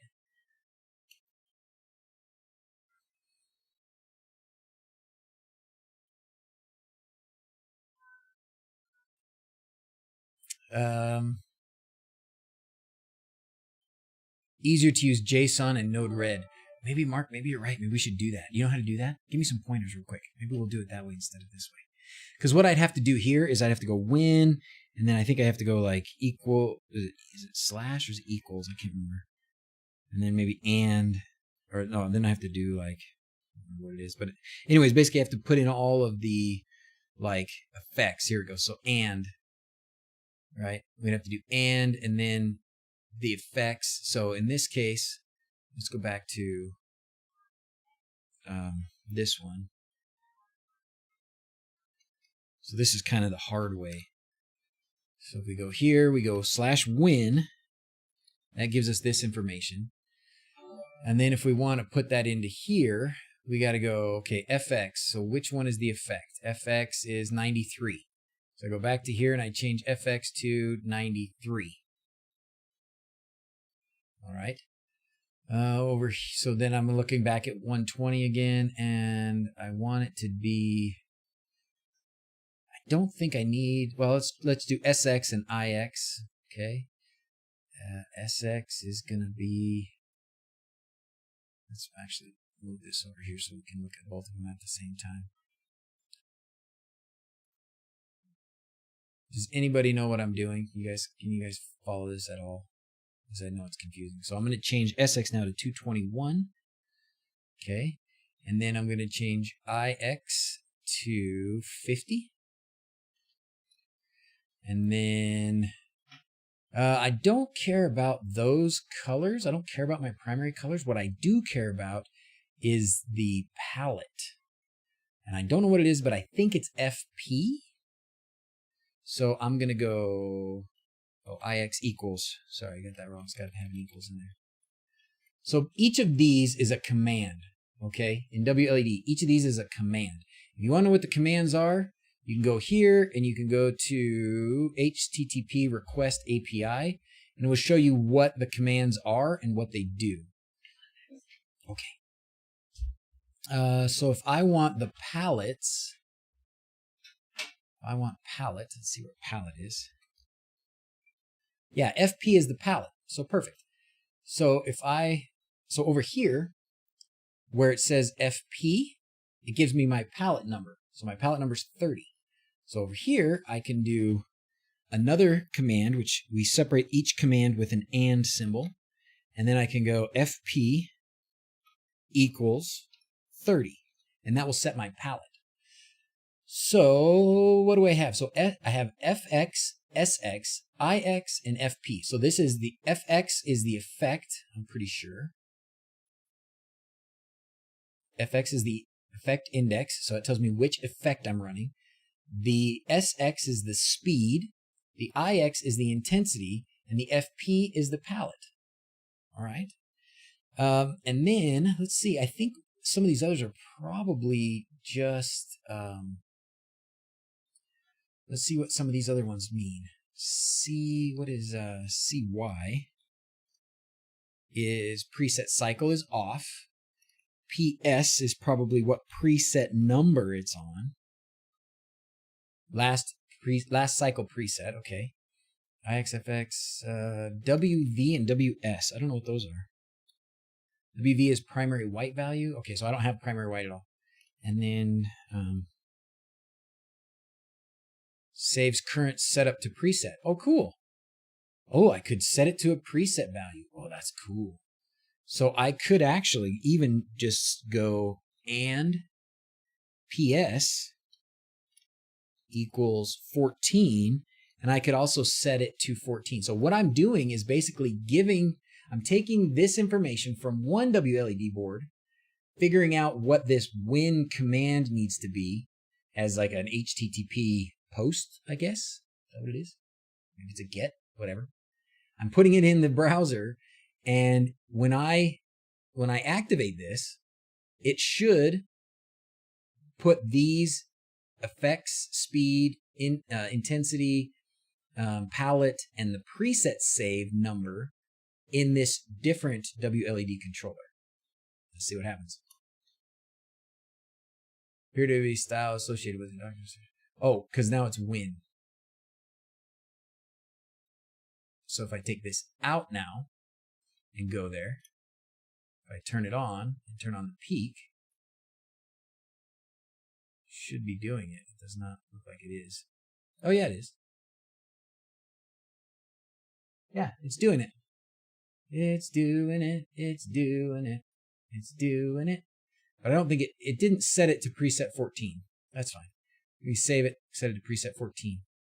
All right. So once you post that whole line, all right, so I posted this thing. Oh gosh, that didn't work. You got to go /win. Okay. So once I just said bang, posted it, you can see here that it showed up, right? It put 93 as my FX. It put 221 as my SX. It put 50 as my IP. It put 30 as my FP. And it put 14 as my PS, but the PS didn't really stick, so that's fine. But it put those numbers in there. Then I take this part off the end of it, and I just go back to the board, and if I look at the peak, it will show me what it's doing, and I can look at the matrix up there, and I can tell you that it's doing it. So that worked. That worked. Okay, now that's probably the hard part, right? Or that's the hard way. I have not paid any attention to X, or to text, to chat. So what happens now? Okay. First time watching, someone need to build a REST WLED parameter compiler. Oh, yes, dead blank. What is that? So I'm not a programmer for watching the first time. If you hadn't seen enough of my hack together videos to know, I'm not a programmer. So I'm just learning this as a hobby for fun. And so there are, I'm sure, better ways to do this. WLED has a JSON test page where you can get and post data. Look at WLED data JSON. Oh, what's this? Is that a WLED? Oh, is that for data JSON test? Is that for found a way to copy the settings and put them in a scene? That's cool. REST is web API stuff. What else am I missing? You could also use MQTT. Yeah, you could use MQTT for it as well. It will be great when we get more presets in 16. Soon get used to all these fantastic effects. If you're looking to save effects, then trigger them at specific times to other devices or have more than 16 effects, so you can't save them all. For macros, you're talking about, right, Mark? Syncing should work quicker. So the reason that I'm doing this is because the syncing, maybe it's because it doesn't work quick enough, maybe because it doesn't always work. So I want to have like my same presets in all these different ones. And I thought, well, I'll just kind of copy them over and I'll just learn too. I mean, that's part of what I want to do. That's why I do what I do, because I just want to learn. So I want to learn how WLED works. What kind of things can it do? So here we go. Yeah, sync the others and then resave the favorites. Oh, that's a good idea. So if I just sync it, it will be showing up here and then resave the favorites. Yeah, that's probably, Brian's probably got the easiest thing to do there, doesn't he? So if I go to, let's turn this one off. So if I go to this is the board that I use, this number 20, IP address 120 here, which is my south side of my house. I use this one as the controller for the other things. So this, when I sync, this should be syncing to others.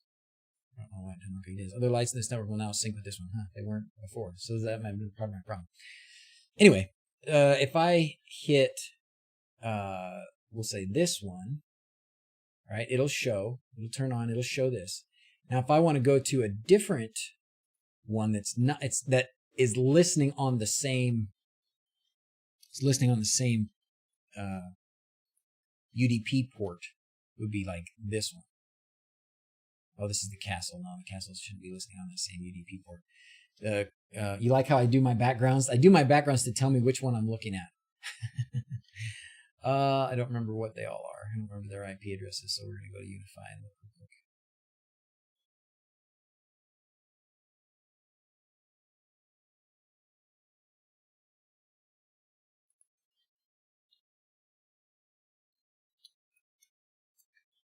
All right, so we're going to do 177. Let's look at 177. IP address 177. All right. Okay, so what it did, it looks like what it did was it turned it on, but not with the right. It did turn on the colors. It set the colors and it set the effect, but it didn't set the brightness and the intensity. And it looks like it's actually going in the wrong direction. Does brightness and intensity sync? Oh, that sounds like the air conditioning. That shouldn't be on. Maybe the air conditioning could turn on. Let's turn that crap off right now. AC off. Heat off. Quite cool. Okay. No compiling, just the path. It's a local HTML page. No compiling, just type the path in any browser. Oh, okay. Ooh, it smells like bacon. Did you just cook that bacon? Just like that? No.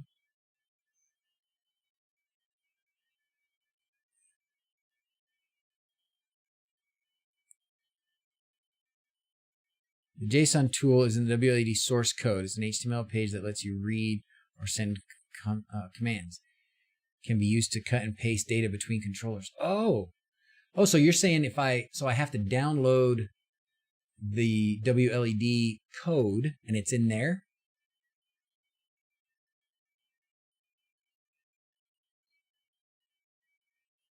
I probably have done this at some point in the past, but we'll do it again.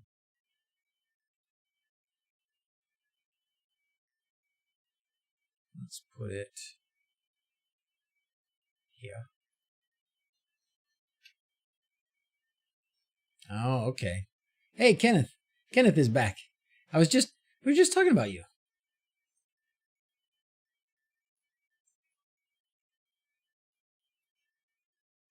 Okay. So now we can go here. Master. And then if I put it, so now if I put that in the browser, will it work? No. Postmaster. Do local HTML page. Just type path in any browser. And they'll work.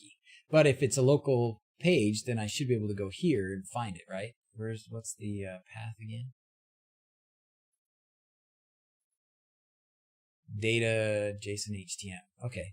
So we can just go here, data, and then this should be here. JSON test. Sure, we're gonna open it in Chrome. Aha! Ha ha ha ha! Ha ha ha ha ha! All right. JSON API test tool. So if I want to go here, I want to take this one. If I do this, is this? How do I use it now? Tell me what to do with this now. Uh-oh. Yeah, right. Hello from Sweden. How can I control my WLED with Node Red and input slider from Home Assistant? Somebody here can tell you. Oh, and that was somebody asked a question earlier that I meant to come back and answer, and I forgot now what it was. Somebody was having trouble with the LEDs not responding at all somehow. My guess is make sure you're not connected to the wrong end of the LEDs. If they're not doing anything at all, check and make sure if you're not connected to the wrong end of the LEDs. Thank you, Phil. So I'm going to go JSON state.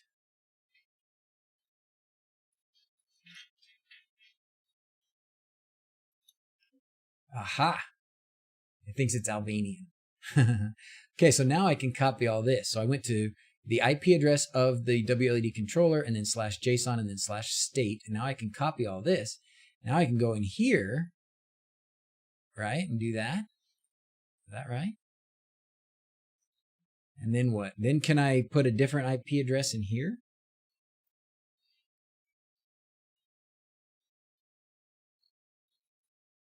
And then what? Post? No.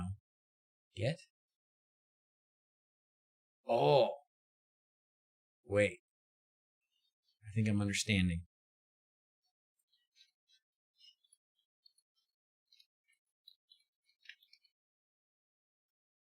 Aha. So there's the get. And so now I can grab all this. Oh, and I can put that in here. And then I can change this address. 77. And then I can post. Hey, is that what I did? Did I do it right? That's not. I jumpered to the wrong pin on the board. Oh, that'll do it. That'll do it. Yay, this is a success. We should do this one. And then we'll do some unicorn fights. Oh, Zoe wants to do it.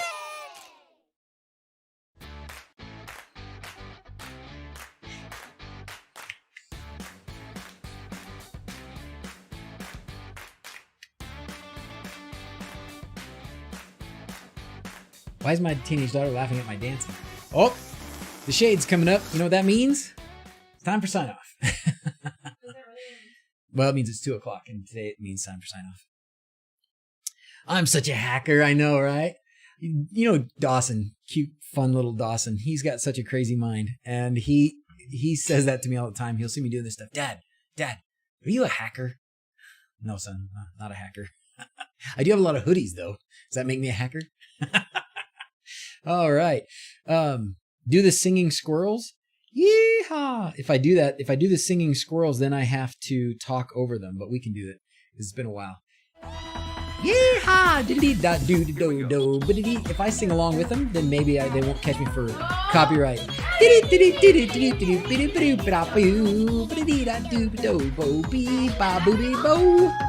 Oh man, the lengths we will go to avoid copyright problems. That's what the girl does. She puts popular songs in her thing, but she has to sing along to those, so she doesn't get copyright. It works.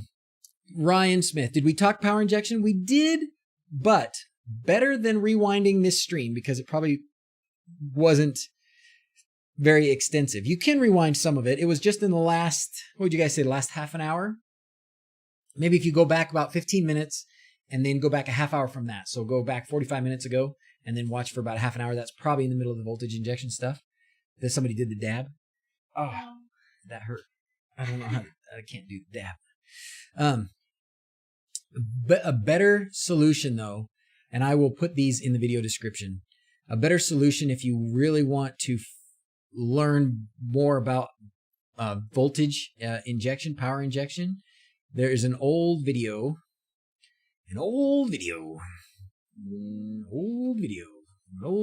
guy. I will post one more time.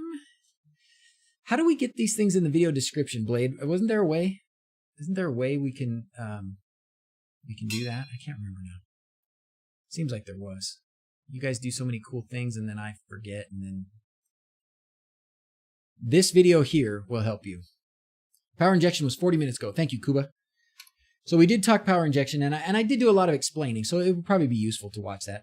This video talks about it a lot, too, and this was from a couple years ago. They are in the live link channel. Okay, thank you, Sir Goodenough. How you doing, buddy? You've probably been here, and I just haven't seen you, but thank you. Thank you always for being here, for doing what you do. Need a project management platform. I don't even know what that means. But okay, if you say so. I pretty much do whatever Blade says. I did the same thing. Added a web interface, playlist support, etc. WLE doesn't have the playlist feature, but it could be added. Oh, nice, Tim. Ooh. When connecting two strips, what's the most elegant way to do the power injection? Especially when using aluminum channel. It's always such a wiring mess. Yeah, most elegant way is soldering, amigo. I hate to tell you that, but yeah, soldering is the most elegant way. And I've gotten to the point where I solder these LED strips all the time. I've even been soldering these. So I've even taken these ones that are in the silicone, peeled the silicone back from the edge a little bit, like this. You can just kind of peel the stuff off like that. Or you could probably just do it on the bottom. I've done that too when I tore the top part off. But I just peel the silicone back from the top a little bit like this. And now I've got a surface that I can dab a little solder onto. And I do the same thing with the opposite end of the other strip. And I butt them together. And then I just solder the thing on there. And then what I do is, because I've got two big globs of solder on the voltage and the ground, 5 volts and ground, I take a wire, put some solder on the end of the wire, and then just attach a wire there. And then I've got voltage wires that I can connect to do voltage injection. The other thing you can do, if you want to do that, is a simple way, if you're not actually having to splice the LEDs at the same time, is these always have a point where they have a soldered connection, right? So if you grab yourself a strip of these, oh my gosh, my desk is a whole mess now. If you grab yourself a strip, there's always a, what are you doing? You're so cute. You're so cute. So here, they always have these splice joints. You could just get a tinned wire, right? Get a wire, get some solder on it, and then just solder in a wire right here for ground and for 5 volts.